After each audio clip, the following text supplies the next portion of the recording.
Shraddha ma'am, over to you. Thank you. Okay, so right at the beginning, maybe it's a good time to think about what are the various ways in which one can tackle this question of how to teach Indian architectural history. These are some of the questions that one as a teacher is always faced with. What is it that we need to teach? Just now, Nalini Madam has given some fantastic examples of how our heritage, our architectural heritage, or the historical source materials in our language of historians, how these source materials get misinterpreted. Sometimes people offer different kinds of incorrect meanings to the source materials. And as a teacher of historical architecture, we need to navigate through all these issues, and hence these are some of the questions that you can see on your screen. What is it that we need to teach? The first and foremost answer to this question is that what we need to teach is how to learn. It's not about a few facts, it's not about a few dates, it's not about a few names of buildings and their information. It's better if we teach them how to fish instead of just giving them doling out, meal after meal after meal. Once the students are able to learn how to explore, how to interpret source materials, then I think it's a beautiful journey for the students as well as the teachers to go on this path of learning history of Indian architecture. So what is to be taught? The answer is teaching how to learn. That is to be taught, essential. So why do we need to teach? The reason is not everything can be explored on our own. As I'm sure you have witnessed in case of many of your teachers, it's usually that the students are doing most of the work, but the teachers certainly help us in channelizing our thoughts in particular ways, helping us weed out certain ideas which may not be relevant to the subject that we are studying. And hence, it's important for us to teach Indian architectural history. Also, there is the question of perspectives, which was very ably tackled by Nalini ma'am earlier. She kept referring to the Bible of architectural history, that is Percy Brown, and she kept saying that this is something that he has not tackled, this is something that Brown has not tackled. So there are always new perspectives, new ways of understanding which come in, and hence it's important for us to keep learning, keep teaching the subject of any history of architecture. But in this case, since we will be mainly dealing with Indian students, trying to understand Indian heritage, so Indian architecture. The other two questions, of course, become very relevant in this time and age of coronavirus. How do we communicate, and which are the sources that we need to trust? How do we communicate? There are, of course, any number of media. This meeting or live streaming, these are different technologies that we are speaking of when we are communicating with each other. But there are also certain other means of communicating things with our students. One thing is that we need to work together with the students. When we are trying to communicate things with the students, we need to work together with them. It's not just about a one-way kind of a communication. Live feedback is always appreciated. It's very necessary also, I feel. Hence, there are certain, of course, restrictions, and one feels constricted also when one has to negotiate with a new medium like this electronic way of communicating with a class. But still, since the conditions around us are such that we cannot venture out outside, so we have to make do with what we have at present at our disposal. Who is to be trusted? What are the source materials that we need to trust? This is very important, because as teachers of history, as students of architecture, we have to understand that there are certain sources which will always try to deceive you. there are certain documents which will always try to exaggerate. There are certain interpretations offered by people which will try to make you look at historical events in a different or hateful manner. So one has to keep the eye of discretion open in this case, and one has to, of course, I will be speaking about the ways and means as to ascertain how to make sure a particular source is true or not, authentic or not authentic, genuine or not. But these are the questions that we need to address right at the outset. Next, please, ma'am.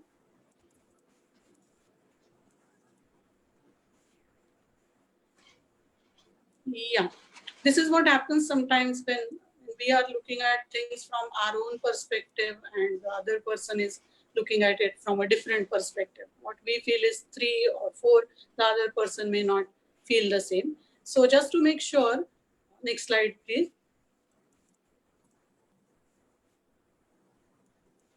Let's quickly go to some of the definitions of history that have been accepted by historians, by architectural historians, by professionals who deal with the task of history writing. Before we reach the definitions, there are certain questions that I would want you to think in your, to tackle in your minds. Is it true that if there are no documents, then history is not possible? That is a question. That is a kind of a very positivist idea that is always ingrained in our minds. That if there are no documents, then there is no history. But think about it. Why is it that your and my grandmother's name is not in the history book? Why is it that the house in which you and I stay is not considered as a piece of historical architecture? And the question needs to be parked in your minds. Towards the end of the presentation, I hope we will have answers to all these questions. Is it really true that if there are no documents, then history is not possible? That's one question. Another question is history really only a story of great men? Of course, it's not. We know that there are women, there are third gender people, there are animals, there are artifacts. So one needs to take some of these given ideas with a pinch of salt. That's what I'm trying to drive you to. That all these questions need to be critically tackled. We need to look at them. We need to re-look at them because these are the questions which are always given to us as sacred. Unless and until there are documents, history is not possible. History is always about great men.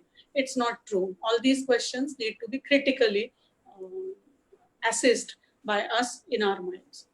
Then, can we find in history, that is the subject matter of history, is it about a glorious account of human progress?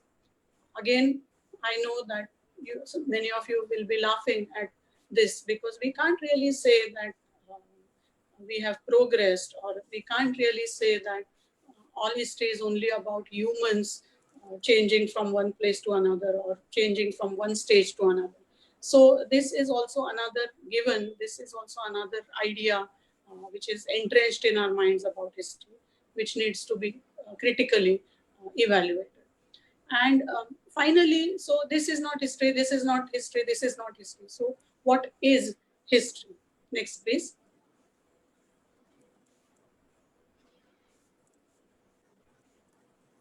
These are some of the words that are used for the concept of history in different languages. There is the Tariq from Urdu, then there is the Mizo language word called Thil, Tling, To. These, of course, I have gathered from the students that I have from various geographies. Idea being that the concept of history is there in most of the cultures as we know them, as we try to understand them. Most of these, and the last two ones, of course, are very important. Itihasa, which is a Sanskrit word, which means that it so happened. And the word historia, which is an ancient Greek word, which means critically inquiring into something, asking questions about something.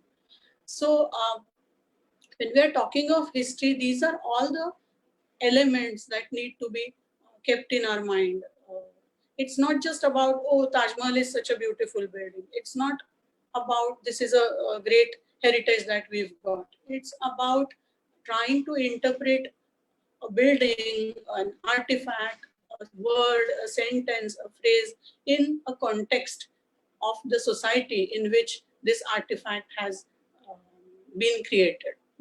So history is about critical inquiry. It is about record of the past, which has been kept by somebody, and then our interpretation of that record.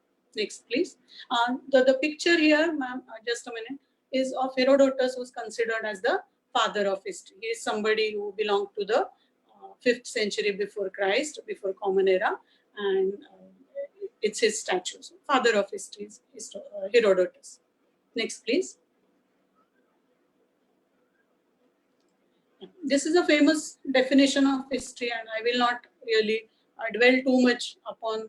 There are 3 definitions here, which you can take a look at later on.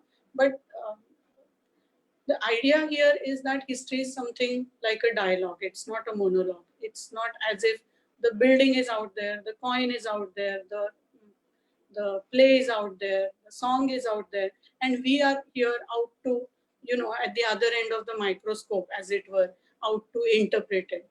There are both ways.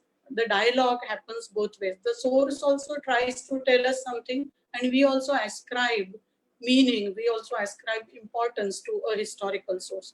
Hence, what Carr describes as a dialogue, this double-edged relationship between the historian and her or his facts is very, very important when understanding any history. Next, please. Collingwood is a famous historian of the 20th century who says that contrary to our popular perception, that we think that facts are very, very important in history. And he says it's the interpretation which is at the core. Facts can be disputable. It can be 1620 or 1630, doesn't really matter. It can be, a person can be named X or Y, doesn't really matter. Collingwood says that it's important how we ascribe meaning, how we interpret facts. That is at the core of the process of history writing. Next, please. And the third definition, yes, there is a question here from Nina. Is all history not interpretative? Definitely, Nina, yes, all history is interpretative. That's what Collingwood is trying to drive home. He's saying that the moment you make a statement, definitely you are ascribing your own meaning to it. You are using your language, you are using your phrases, you are using your ways of understanding, you are using your own language as in style. So all these things ascribe your own, they imprint your own stamp on any interpretation of history that you offer. So definitely all history is interpretative. That's what Collingwood said. And this is coming from a very, very bright mind of India, Professor D.D. Kosambi, who was a statistician, mathematician, polymath really, who says that history is something, it's a presentation of change, the way things have changed. So he's talking about, for example, earlier on people would go to the Gurukul Pathshalas, then people would, we started the system of education, universities were established in India around 1857 onwards. So what happens is how the process of education has changed. This can be understood through the change in the relationship between how education is produced and the relations of production, that is the people who are the stakeholders in today's language of education.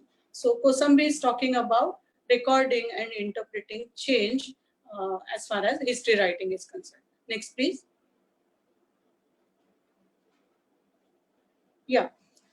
So one can make all these arguments, one always witnesses that all these points are made about the nature and scope of history. Nature, of course, is something that one knows what is history like. And scope means whether such and such thing comes under the purview of the discipline of history. That is also a question that used to be asked. What we in 2020 have arrived at, these are the positions, of course, which keep changing down the line 10 years afterwards or 10 years ago. Every historian would not be subscribing to such, or even I would not be subscribing to all these positions, but this is what one feels today. One can say that history is a combination of these three things. One is facts, somebody is recording them, and then somebody is interpreting them. And this is what the Sanskrit word itihasa really means. Somebody has, something happened, then somebody put it in some form of record. They clicked a photo, they wrote a song about it, or they wrote a poem about it, or they stamped first day cover, the postal stamp of the event. Whatever happened, but record was created. And then we as historians, always rooted in our present tense, trying to offer an interpretation of this record of the past. So there are three things involved in the idea of history. One is something that happened, another sifting or another level where things are left out is when things are recorded, and the third level is when things are interpreted. When I said sifted or left out, this is what one means when earlier I had asked a question that is, why is it that my house or some of our houses, they don't figure in the World Heritage List, for example. The reason is somebody records these things as very, very important, and others interpret them as very, very unique, and only then a particular building, a particular document, a particular song becomes a matter of historical evidence. That's what one can say about the idea of history.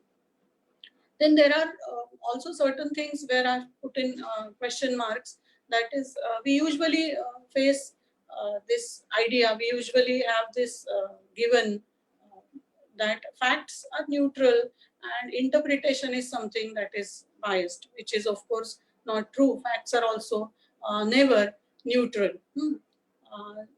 Just to give you an example, when Dr. Latkar was introducing me just before the lecture, she chose to say certain things about me and she chose not to say certain other things about me. So facts are not really neutral. She only presented things that were relevant, things that were good about me in front of the audience. So always facts, whenever we are trying to present facts to an audience, they are hardly ever neutral. We always make a choice, we always make an arrangement of facts, which is never neutral. That facts also have our own stamp on them. And interpretation is of course subjective, subject to various parameters of history writing. That is, who are we as individuals, what is our age, which society we come from, then time and place. Something that we will interpret as casual in 2020 may have been a big scandal as far as 1960s was concerned, or even 1980s was concerned. So, or a building which was considered as a day-to-day thing is considered as something that is unique, something that is ethnic by us in 2020. So, interpretation is also, of course, biased is not a bad word here. Interpretation is also subjective. That's what I mean. So, okay, facts are also not neutral. Interpretation is also not neutral. Records are obviously tainted through the eyes of whoever is recording. Then is objective history possible? Obviously, objective history is some kind of a goal that we set for ourselves. We will try to remove as much as possible our own biases, our own prejudices in it, but it's never really possible, because the moment you speak, it acquires your stamp. Whether you are speaking in English or in my mother tongue Marathi, whether you are speaking as a woman or as a man or as a third gender person, all sorts of things, give individuality to your presentation of history. So objective history is something that we only aim at. And that brings us to the question whether history really tells the truth or not. And here the word "the" is italicized. Is there really something called as the final, ultimate, only one, unique truth? And in 2020 now, with all the ideologies claiming different stands, and another ideologies claiming that there is end of ideology, we as historians have come to a position wherein we say that there is no single history that is possible. Uh, for example, if somebody asks you tomorrow, how was the lecture yesterday? Every person will have his or her own description of what happened in the lecture today. So history or record of the past, yes, it tells the truth, but it also tells versions of truth. One has to reconcile with them. And the final question about nature and scope of history is there a grand history that is one authentic textbook variety of history, or there are many histories? And we in 2020 take a position that there are many histories, let 1,000 flowers bloom, as Mao said. So let histories be narrativized in multiple fashions. That is a position about the nature and scope of history that one takes. Next, please. So, what are the functions of history that one speaks about when we as teachers are facing a classroom, and when we ask a class, why study history? Why study history of architecture? Then the students will come up and say that, ma'am, because there are so many beautiful buildings in our country and we need to understand them, so on and so forth. So, is it only that the glory of the past needs to be appreciated? Is that a function of history? That's a question we need to ask ourselves. Or are there these other things also? For example, are there mistakes in the past which we can learn from? Yes, that is also true. Then things cannot be really always labeled as this is progress, this is regress, this is a mistake, this is an achievement. There are just changes. Like for example, my mother used to wear a sari and I wear a Punjabi suit, and my son wears nothing else but jeans. And I won't say that this is progress or this is regress. I will say that these are just ways in which we dress differently. So history records change, and that is also an important function of history. Change, evolution, whichever way. Still, evolution has some kind of a very positive kind of a feeling around it, and it's not necessarily always positive. Otherwise, we wouldn't have loved our grandparents' houses. Somebody says that voice is not audible properly, so I'll just move the phone a bit nearer and switch the AC off. Okay. Probably one important function as architectural historians that many of you might be tackling, might be thinking about most of the times, is how history, architectural history especially, can be used to make people aware of what we have inherited. And that is also a very valid and a very important function of history. That is, it makes us aware of what we have inherited. It makes us responsible that if the building, for example, ma'am showed the building of Lutyens architecture, the Vista, Central Vista in Delhi. We as responsible people need to think what we are going to do with such a beautiful architectural heritage that we've got. Are we to conserve it? Are we to complement it? Are we to just ignore it? What is our responsibility towards the generations to come? That is something that history makes us aware. Also, the first answer about functions of history, glory of the past, is connected with this history as therapy. Many a times what happens is the surroundings that we are living in are quite oppressive. We don't like them, and hence there is something in our field, it is called as invention of tradition. We try to invent a glorious past. We try to invent a golden age in history, which is obviously not true. There is no single golden age. There are certain things that we have achieved. There are certain other things that were fantastically achieved, and we have lost them sadly. I need not go further than the urban town planning of Harappa. So what we could do in so many thousand years ago, we are still struggling um, to achieve that kind of level of sanitation even in the 21st century. So heritage is created, conserved, sometimes lost. That is a reality. But sometimes history is used as therapy also. It helps us kind of it's good for our ego that we feel proud that we've inherited such and such thing.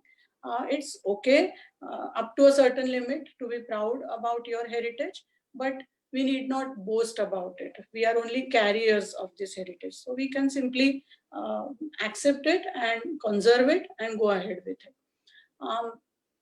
Then the last is it's a means to understand how we have become what we have become. History is a way of interpreting, history is a way of trying to help us understand why is it that I am a teacher in a university in Pune.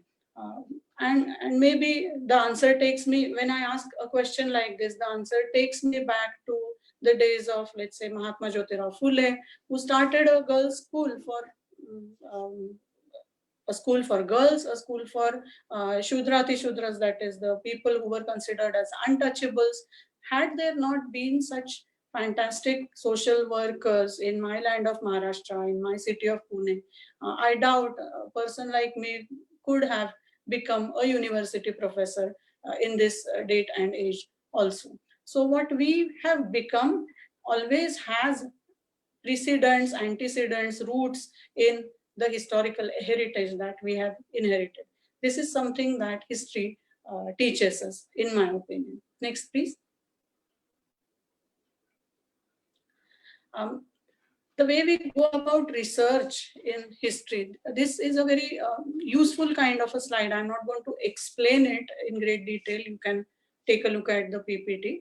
Just point being that the process of researching into any history, man was talking about Firoz Shah Tughlaq's architectural heritage, all sorts of historical research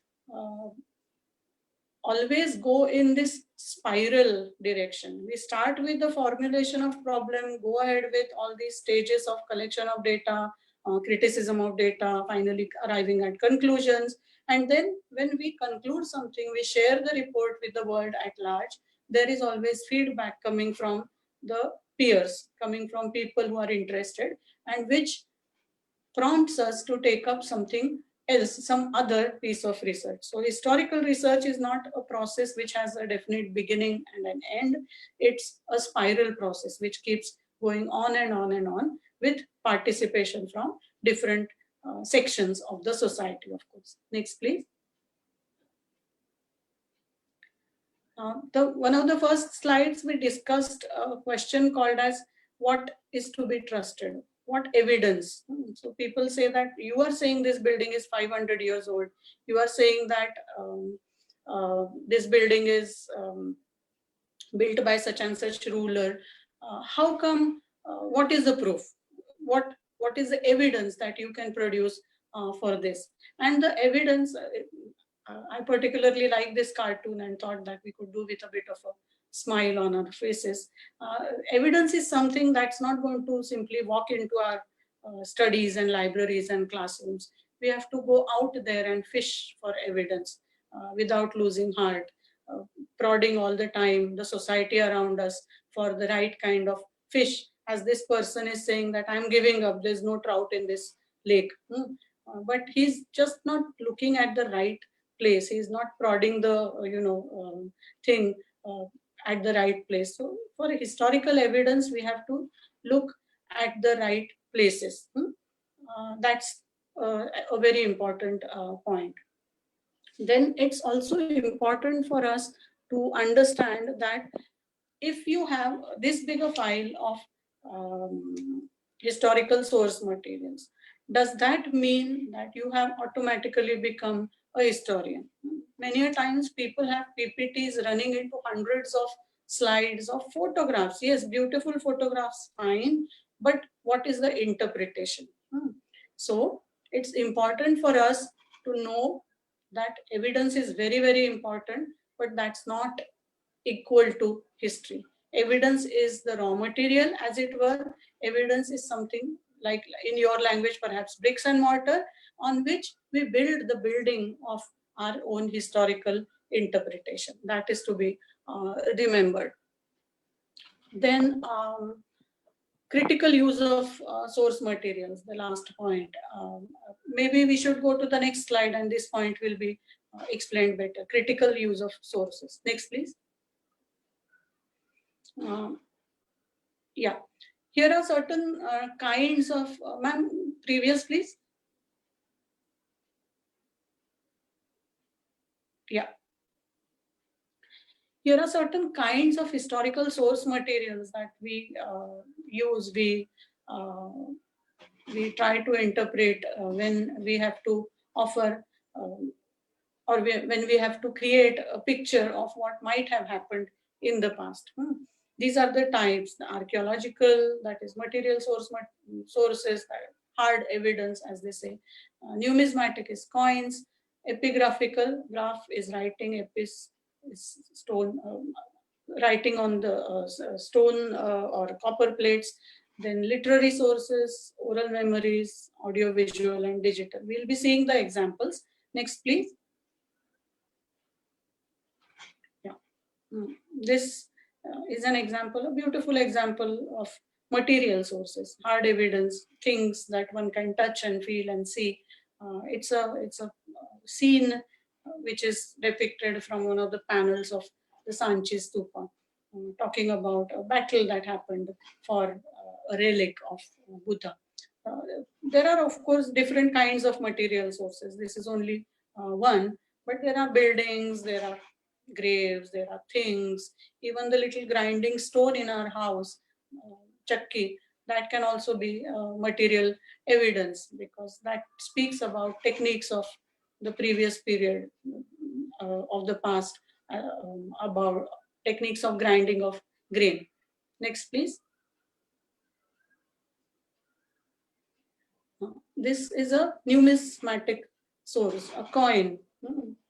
The coin that you may all be having in your purses, in your wallets just now, or note, currency note, even the credit cards that you have, or the bitcoins that you may have, all of these can be termed as numismatic sources. They are essentially currencies used for exchange of resources between people, but they also have all these different ideas, techniques, things, depictions, languages. Like this particular source, it speaks about describing a king in two languages. So this tells us that this coin was struck or used in an area where these two languages were spoken. So if you look at the 100 rupee, 500 rupee note in your pockets, I am sure you'll realize how many languages India speaks. There are these dozens of languages that India speaks, and all of them find place on the currency notes. So currency, the numismatic sources, they tell a lot about what was happening in the past to all of us. Next, please. Epigraphical sources. Even the cornerstone in our building, which says that this building was inaugurated by such and such person on such and such date, that can also be an epigraphical source. There are, of course, others such as copper plate inscriptions, so on and so forth. Next, please. This one is Ashoka's edict. literature as a source of history writing. And you may say that, yes, it's all very fine, literature, poetry, all those things. What about architecture? And this particular picture, if you can pinch and maximize the picture, you'll be able to see that this is talking, it's a not front, one of the earlier pages of a play, a theatrical performance text, natak, from Marathi language that I was able to find.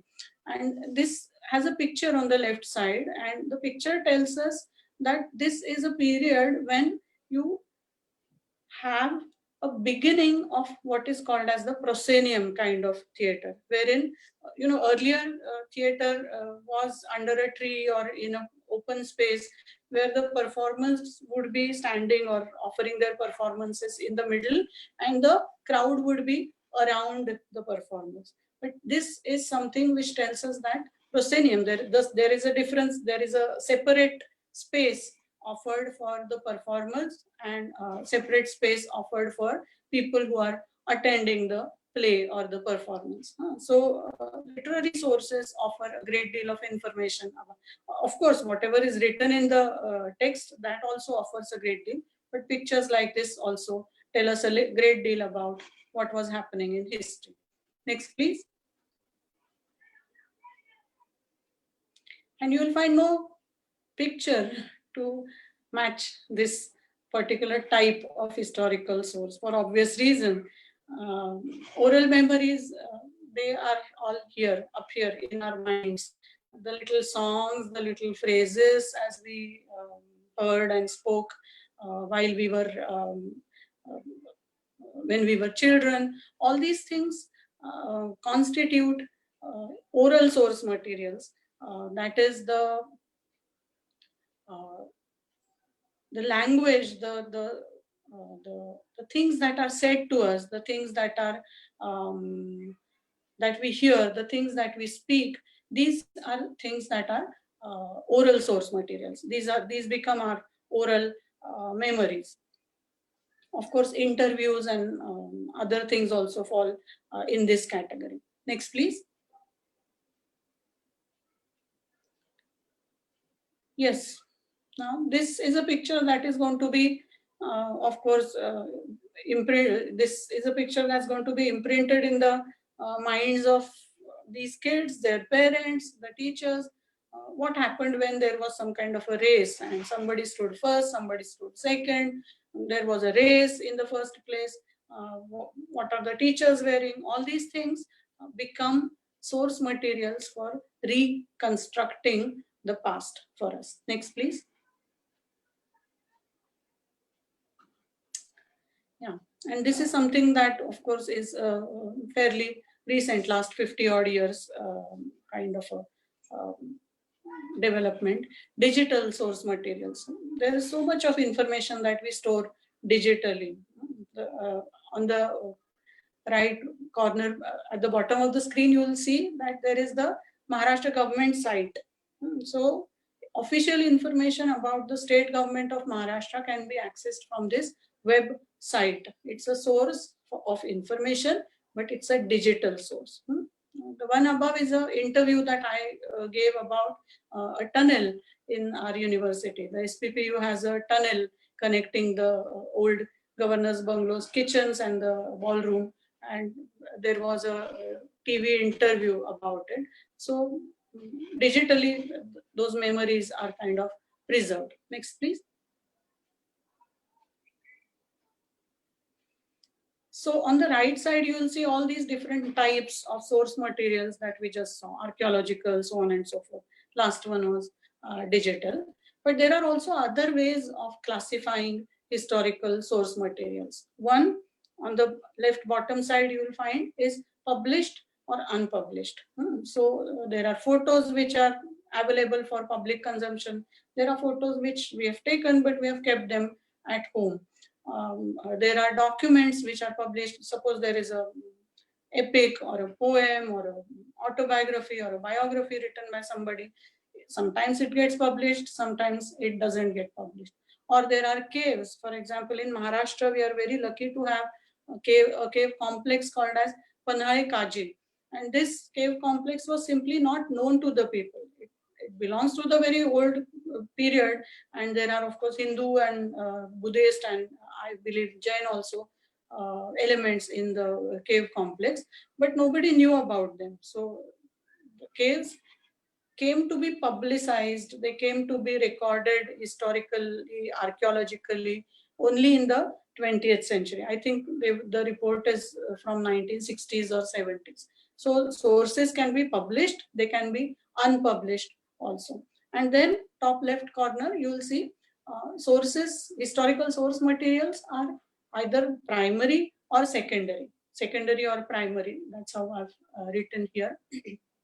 Secondary source materials are, see here, just now I gave you information about Panarekaji caves, the complex of caves. Maybe some of you will think that, okay, next summer planning to go to that region and I will go and take a look at it myself. So the information that I have given to you about the Panarekaji caves is secondary information. I have seen them myself, but you haven't seen them. So for you, it's not primary information as of now, but it's important because you didn't know about them and now you are planning to explore the source. So secondary sources are very important. They give you information by somebody who has seen them firsthand perhaps, but primary information, primary source materials are even more important, because the moment you go there, you see it for yourself. That's when you really are able to appreciate what the caves hold for a student of architecture. So there are primary source materials and there are secondary source materials. I'm not saying that secondary is less important or primary is of prime importance, but primary means first-hand information. Somebody, when the historian or when the student of history, architecture, when they go and see it for themselves, that becomes primary information. And when you know about it from a book, from a film, from a whatever source, other source material, it becomes for you a secondary source material. So these are three different ways in which historical source materials can be classified. Now, when you go study a cave complex, a temple, a building, try and see what kind of source material are you studying. Is it a primary thing? Is it a published thing? Is it archaeological source, or is it a coin? Is it a building? You will be able to know what kind of a source you are exploring. Next, please. Earlier, I had mentioned that in a few slides, we will be able to see how to make sure that source materials are authentic, credible, genuine. This is the table that offers us the structure of criticism of source materials. Criticism is not a negative word. It simply means that trying to understand things critically, trying to question every assumption that we have been shelled out, dished out, asking questions to our source materials. This criticism is of two types, as you can see. One is internal, another is external.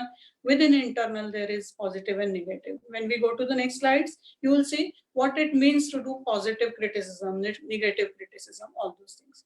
Next, please. Yeah. When we are trying to assess if a particular thing, if a particular historical artifact, a building is actually authentic, then these are some of the questions that we need to ask. Earlier, the professor, Madam Nalini, I think, she spoke about buildings which belong to a particular period, but they don't really resemble the style of that particular period. So she was speaking about the dissonance, a kind of discord, dichotomy between a particular period style and a specific building. This is something that one has to look out for when one is trying to critically examine a historical source material for its authenticity. These are the questions. Whoever has who has written the document, or in case of architecture, who has created the building, for what purpose a building has been created, then when was it created, where was it created, what conditions, so on and so forth. And in case of texts, in case of coins, in case of songs, we have to know whether there are different versions. Otherwise, an original song from Talat Mahmud might be rendered in a remix form by somebody else, and you may end up being disappointed if you are a fan of either of the singers. So it's important for us to know which versions. These questions will help us understand if a source, if a historical source material is actually authentic or not. Next, please. Then within internal criticism, uh, there are certain other things that we assess. First and foremost, what is the value of this source? How important is this source for understanding a particular historical period? How do we interpret? How can we establish whether this particular building was actually created by such and such ruler or not? So on and so forth. Next, please. These are the questions, and this I think is much more relatable than the previous slide, that we ask when we need to test if a source is credible, if one can believe it, if a source is accurate.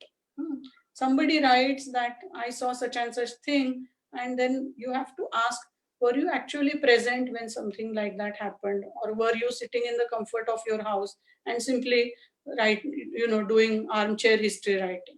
These are some of the questions. Are you a participant or an observer? So on and so forth. I'm not going to, for want of time, won't be going into all the questions, but these are the questions that one needs to ask every historical source material if we are to try and understand our historical heritage in a critical fashion. If you are uncritical, then you will simply believe whatever the tourist guide is telling you, that this is the place where such and such thing happened. Half the things are simply made up by the tourist guide, as we all know. Next, please. This would be one of the last slides. Uh, yeah. What is it that we need to do when we are teaching history of Indian architecture? And I'm really grateful that Nalini madam has already tackled some of the issues that face us when we are trying to teach history of Indian architecture. First and foremost is that we need to unlearn the ideas. We need to unlearn these grand, mythical, imaginary givens that we inherit from our uh, dubious sources of history, presentation of history, about there was a golden age, such and such ruler was, he ruled over such and such area, he actually did all these good things, or somebody did all these bad things. These things need to be unlearned. Basic thing is that we need to unlearn that there was a golden age. We need to unlearn that just because some book says that this ruler was extremely bad, like madam gave the example of Aurangzeb, who was supposed to have done everything bad.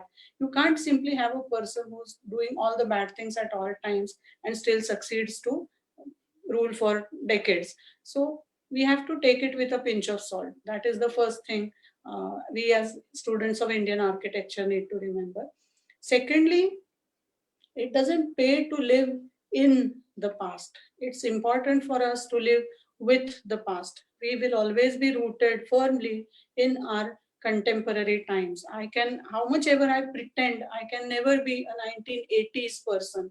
I can never be a 2010 person. I will always have to live here and now. So it's important for all of us to be rooted in our present and live with the past. Whatever we have inherited, may it be something that we like, something that we don't like, something about which we really don't care.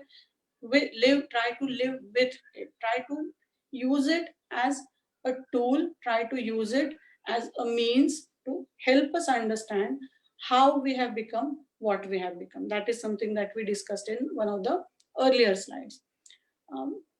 Then there is the very important aspect of learning Indian architectural history, and that is something perhaps gets is something which gets ignored many a times.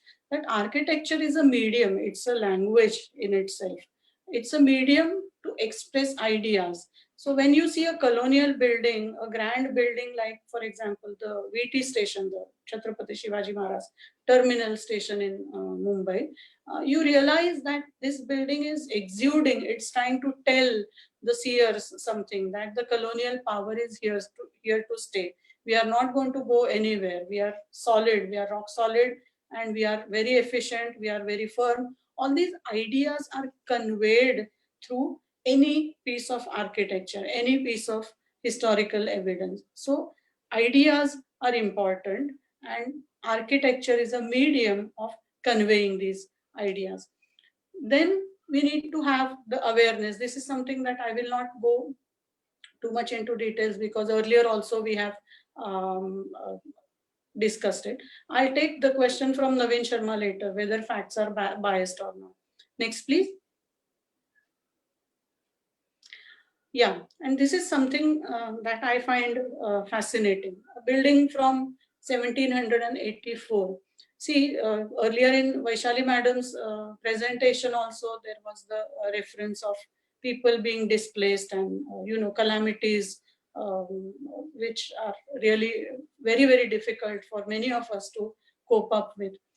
How can architecture effectively, not always, but at least offer to tackle such calamities? And Imam Bada offers one answer to such a question. As a historian, I thought that, okay, this is just one of those grandiose things created by the Nawab of Awadh, Nawab of Lucknow, and fine, it's only a building. But when I went, not physically went, when I looked up the information of Bada Imam Bada, I found that this is a relief measure which was offered by the Nawab for people who were suffering from the famine of 1780s. So there was a huge famine. People didn't have food to eat. People didn't have income. And how do you tackle such a situation? How do you help people in times of crisis?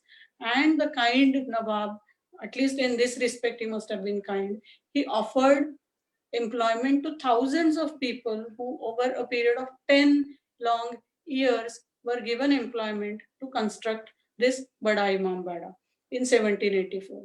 So, point here is that architecture is not always only about grand things. It's also about sensitive solutions to people's problems. It's also about conveying ideas about what the builders want to convey to the generations to come. Um, I think we need to stop here. My email ID is there in the PPT. The last slide, of course, would be, next please. Yeah, this is a quote from Gautam Buddha, who says that you need to be your own light. So in times like this, the difficult times that we are facing, we definitely have to find creative ways and solutions of trying to make sense of the lives that we are living. Thank you all. Thank you, Shraddha ma'am. It was a wonderful talk. I mean, getting a historian's perspective on architecture was something which was really, really enlightening. The way you took us through the journey of what makes a difference and how it colors your interpretation was a learning experience for all of us. I think the chat is also saying similar.